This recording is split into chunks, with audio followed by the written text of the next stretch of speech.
Welcome back to this episode of Emotional and Social Health. In the previous episode, we saw the need to change over our beliefs from unrealistic to realistic ones. In today's episode, we shall see what are the problems that come in the way of this changeover.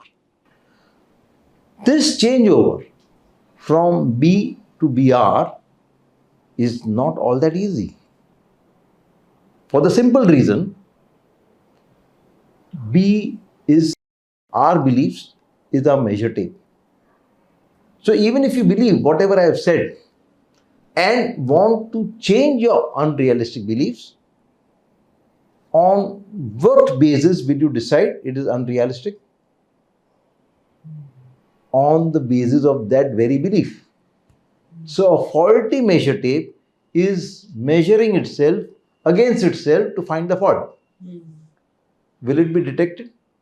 No. So therefore we'll have to go in a very indirect manner. The second reason why we don't detect it is because our unrealistic beliefs are not exclusive to us. It is shared by many others. And since all of them are believing it, how can it be wrong? In this context, I would like to quote a quotation in Reader's Digest by Houghton Mifflin. He writes that there is a time to admire the grace and persuasive power of an influential idea, and there is a time to fear its hold over us. The problem arises when the idea is so widely shared that it seems to be like plain common sense. When it is so deeply rooted that objections are not answered anymore because they are not even raised. When this happens, we do not have the idea has us. A third reason which prevents us from going from B to BR is because we are madly in love with our unrealistic belief. To illustrate that, let me tell you an episode from the science fiction serial Star Trek. In this serial, there were three main characters: Captain Kirk, Mr. Spock, and Dr. McCoy. The entire serial was about spaceship from the Earth exploring the universe to find more and more information. In one episode, they showed that the spaceship lands on a planet which was inhabited by a monster who had the unique capacity to read the mind of another person and find out who's most beloved to that person and then assume the form of that beloved. Because of this capacity, there was a lot of confusion amongst the crew. Ultimately, they realized that there is some such entity amongst us, and they started hunting for the monster. And they found him, and once he was detected, they fired against him. The monster got injured, and the injured monster ran for his life. Dr. McCoy saw him running, so chased him, gun in hand, ready to shoot. Now the injured monster entered a room to hide, and Dr. McCoy saw him entering the room, so he also followed. From the hiding position, the monster read the mind of Dr. McCoy and found out that his most beloved person is his wife. So the monster assumed the form of Mrs. McCoy. Now the doctor who was looking for the monster suddenly sees his wife there and so asks, "What are you doing here?" But because the monster was injured, he could not hold the form of Mrs. McCoy for a few seconds. He came into the original form, but within a few seconds again resumed the form of Mrs. McCoy. But those few seconds were enough for the doctor to realize that this is not my wife, this is that monster in the form of my wife. And therefore, continued to shoot and kill the monster. That was the end of the episode. To an onlooker, it would appear that he's killing his wife. But actually, what was he killing? The monster in the form of the beloved. In the same manner, our beliefs are the monsters of our life, but in the form of the beloved. And that's why we are not ready to let go of them. But once we realize its true form, we recognize its true form, we'll be ready to let go of it. So, when we change from unrealistic belief to realistic belief, what are we doing? We are removing our susceptibility. To give an analogy, suppose it's raining heavily outside and there's a leakage in the roof. Then what will happen? It'll leak. Yeah, so water will come in. Water will. Now what will you do? Put a bucket. You'll put a bucket. Does that solve the problem? No. No. Temporary. But it gives you an immediate relief. What would be the permanent solution? Roof. Change. Repair. Repair the roof. But when can you undertake the repair of the roof? When it's not raining. When it stops raining. While it is raining, whatever tar or cement you apply is going to be washed out. But usually what happens? When it stops raining, we forget about the leak. Yeah. And then are reminded of it only when it starts raining again. So while putting the bucket below the leak, you have to remember to undertake the repair of the leakage after it stops raining. In this analogy, the rain outside is the stress. The water coming in is the distress. That stress can give rise to distress only and only if there is a leakage. And what is that leakage? Our unrealistic beliefs. So, if you want to prevent the stress from giving rise to distress, we have to get rid of that unrealistic belief. So when you say P1 to change to BR as in realistic beliefs, yeah. What does realistic belief mean? Realistic belief means that we are coming to terms with the reality as it exists and not wanting to change it to suit our fancy.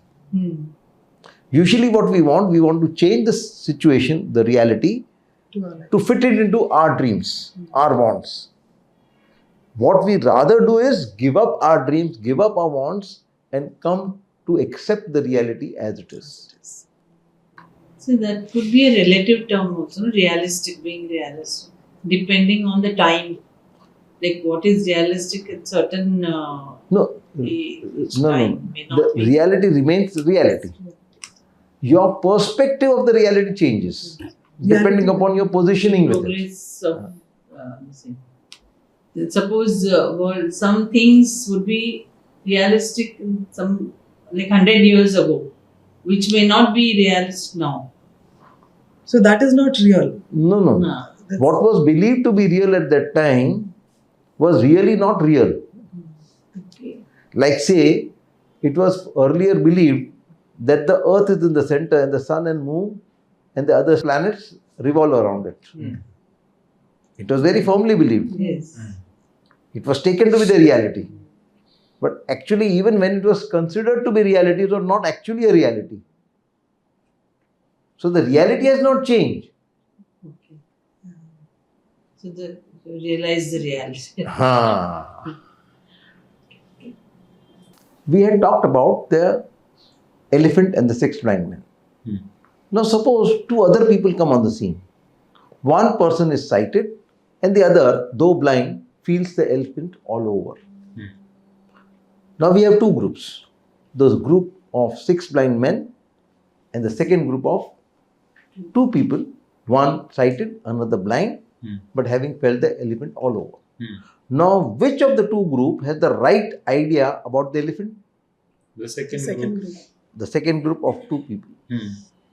What would be the difference in the emotional states of the members of the two groups? Who will be upset? The first group is Who will be quarreling among themselves?